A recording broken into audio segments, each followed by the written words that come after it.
साईं बाबा साईं बाबा प्रतिदिन मस्जिद में दिया जलाते थे। इसके लिए वे बनियों से तेल मांगने जाते थे। लेकिन एक दिन बनियों ने बाबा से कह दिया कि बाबा हमारे पास तेल नहीं है। लेकिन तब बाबा वहां से चुपचाप चले गए और मस्जिद जाकर उन्होंने दिए में तेल की जगह पानी डाला और दिया जल पड़ा।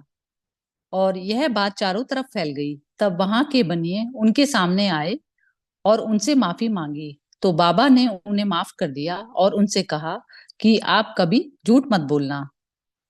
एक बार की बात है, बाबा का भक्त बहुत दूर से अपनी पत्नी को लेकर बाबा के दर्शन करने के लिए आया। जब वह जाने लगा तो जोरों से बारिश होने लगी। तब उनका भक्त परेशान होने लगा।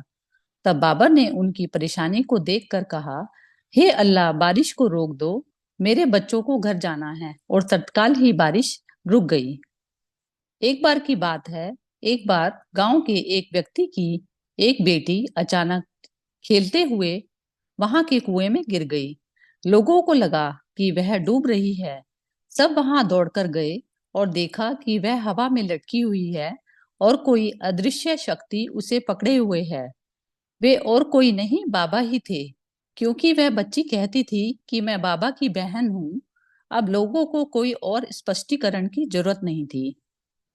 एक बार महालसा पति के यहाँ जब पुत्र हुआ, तब वे बाबा उसके पास लेकर आए और उसका नामकरण करने के लिए कहा। बाबा ने उस पुत्र को देखकर महालसापति से कहा कि इसके साथ अधिक आसक्ति मत रखो। सिर्फ 25 वर्ष तक ही इसका ध्यान रखो, इतना ही बहुत है। ये बात महासालपता को तब समझ आई जब उनके पुत्र का 25 वर्ष की आयु में देहांत हो गया। 1922 में भगत महालसापति का देहांत हो गया। एक बार बाबा ने 3 दिन के लिए अपने शरीर को छोड़ने से पहले महालसापति ने से कहा कि यदि मैं 3 दिन में वापस लौटूं नहीं तो मेरे शरीर को अमुक जगह पर दफना देना। 3 दिन तक तुम्हें मेरे शरीर की रक्षा करनी होगी। धीरे धीरे बाबा की सांस बंद हो गई और शरीर की हलचल भी बंद हो गई। सभी लोगों में खबर फैल गई कि बाबा का देहांत हो गया है। डॉक्टर ने भी जांच करके मान लिया कि बाबा शांत हो गए। लेकिन महालसापति ने सभी को बाबा से दूर रहने की सलाह दी। उन्होंने कहा कि 3 दिन तक इनके शरीर की रक्षा की जिम्मेवारी मेरी है।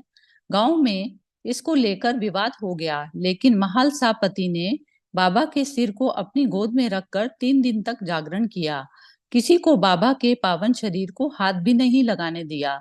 3 दिन बाद जब बाबा ने वापस शरीर धारण किया तो जैसे चमत्कार हो गया। चारों ओर हर्ष व्याप्त हो गया।